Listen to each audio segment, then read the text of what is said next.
കേരളത്തിന്റെ സാമൂഹിക വികസന സൂചികകളിൽ എന്നും മുൻപന്തി നിൽക്കുന്ന ഒന്നാണ് വിദ്യാഭ്യാസം. എന്നാൽ സമീപകാലത്ത് പുതിയ അധ്യയന വർഷത്തേക്കുള്ള പാഠപുസ്തകങ്ങൾ മാസങ്ങൾക്ക് മുൻപേ അച്ചടിച്ച് വിതരണത്തിന് തയ്യാറാക്കിയ നടപടിയെ ചൊല്ലി സംസ്ഥാന രാഷ്ട്രീയത്തിൽ വലിയൊരു പോർമുഖം തുറന്നിരിക്കുകയാണ്.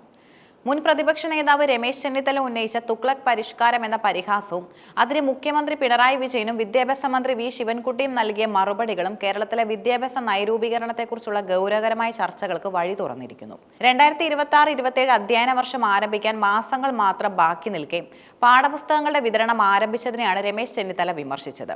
വിദ്യാർത്ഥികൾ നിലവിലെ ക്ലാസ്സിലെ പരീക്ഷ എഴുതി ഫലം വരുന്നതിന് മുൻപേ അടുത്ത ക്ലാസ്സിലെ പാഠപുസ്തകങ്ങൾ നൽകുന്നത് ആസൂത്രണമില്ലായ്മയാണെന്ന് അദ്ദേഹം വാദിച്ചു.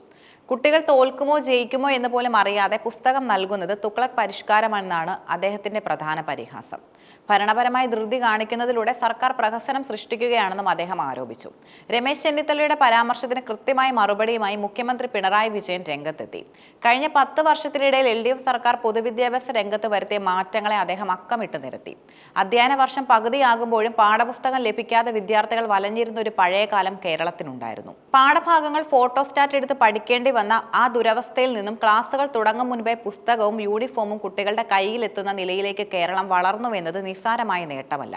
5.9 കോടി പാഠപുസ്തകങ്ങളും 8 ലക്ഷം കൈത്തറി യൂണിഫോമുകളുമാണ് ഈ വർഷം വിതരണത്തിന് തയ്യാറാക്കിയിരിക്കുന്നത്. ഇത് കൃത്യമായ ആസൂത്രണത്തിന്റെയും നിശ്ചയദാർഢ്യത്തിന്റെയും ഫലമാണെന്ന് മുഖ്യമന്ത്രി വ്യക്തമാക്കി.